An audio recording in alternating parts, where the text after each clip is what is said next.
ఈయన మీ నాయకుడే కదా, నాకైతే ఫ్రెండు, నీకైతే నాయకుడు. ఈయన నాకు 30 ఏళ్ళ నుంచి దోస్తిన. ఈయన అప్పుడప్పుడు నేను నిలబడను, నేను అది కాదు, నేను ఇది కాదు అని ఏదేదో మాట్లాడుతున్నాడు. ఈయన నిలబడంది నేను కానీ, మా మహేష్ గౌడ్ కానీ, మా ఉత్తమన్న కానీ నిర్ణయించాం. జగ్గారెడ్డి కూడా నిర్ణయించలేడు. జగ్గారెడ్డి నిలబడాలన్నా వద్దా, నిలబడితే యాడ నిలబడాలనో రాహుల్ గాంధీ డిసైడ్ చేస్తాడు. రాహుల్ గాంధీ డిసైడ్ చేస్తాడు. నేను కార్యకర్తలకు చెప్పదలుచుకున్నా, ఇంకోసారి జగ్గారెడ్డి నేను నిలబడతలేను, అది లేదు ఇది లేదంటే వారం రోజులు రూమ్లు వేసి బంద్ పెట్టి అన్నం పెట్టకూరి. నిలబడింది నిలబడితే నిలబడేది ఆయన చేతిలో లేదు. అది రాహుల్ గాంధీ గారు నిర్ణయిస్తాడు. ఆయన రాముడైతే ఈయన హనుమంతుడు, మీకు తెలుసు కదా. రాముడు ఆజ్ఞ హనుమంతుడు, గీత కూడా దాటాడు, చిన్న లైన్ కూడా దాటాడు. కాబట్టి మీరు అదృష్టవంతులు, ఒక రకంగా దురదృష్టవంతులు. జగ్గన్న గెలుచుంటే ఇవాళ ముఖ్యమైన పాత్రలో ప్రభుత్వంలో ఉండేటోడు. మీ దురదృష్టం అది. కానీ మీ అదృష్టం ఏంటంటే ఓడిపోయినా మీ ఎంబడే పిచ్చోన్లాగా మీతోనే తిరుగుతున్నాడా.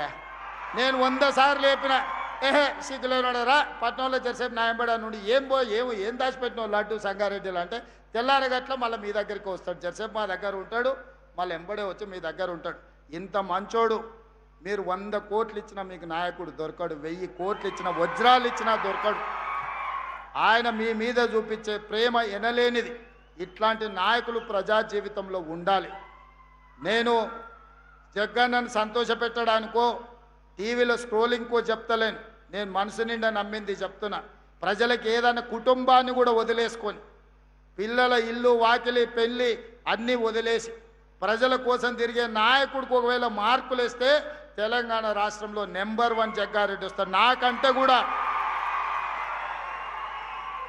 నేను నా కుటుంబం, మా అన్నదమ్ముళ్ళు, మా ఫ్యామిలీని చూసుకుంటూనే రాజకీయం చేస్తా.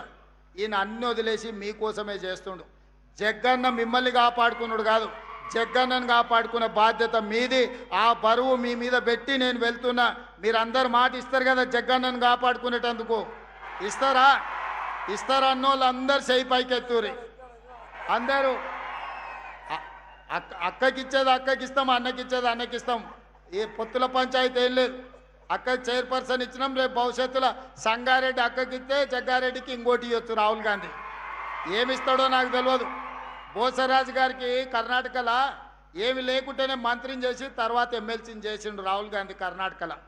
ఇక్కడ కూడా ఏం జరుగుతుందో నాకు తెలియదు. కానీ జగ్గారెడ్డి ప్రజా జీవితంలో ఉండాలి. ప్రజల మేలు కోరుకునే నాయకుడు ఎప్పుడు ప్రజా జీవితంలో ఉంటే అది మనకు గౌరవం, గుర్తింపు, మీ ప్రాంతానికి కూడా మర్యాద. ఇవాళ అదే జగ్గారెడ్డి గెలుచుంటే మీ ప్రాంతానికి ఎంతో మేలు జరుగుండే. అయినా మీ మధ్యలోనే ఉంటున్న జగ్గారెడ్డికి మీరు అండగా నిలబడండి అని ఒక సోదరుడుగా, కాంగ్రెస్ పార్టీ కార్యకర్తగా మీకు విజ్ఞప్తి చేస్తున్నా.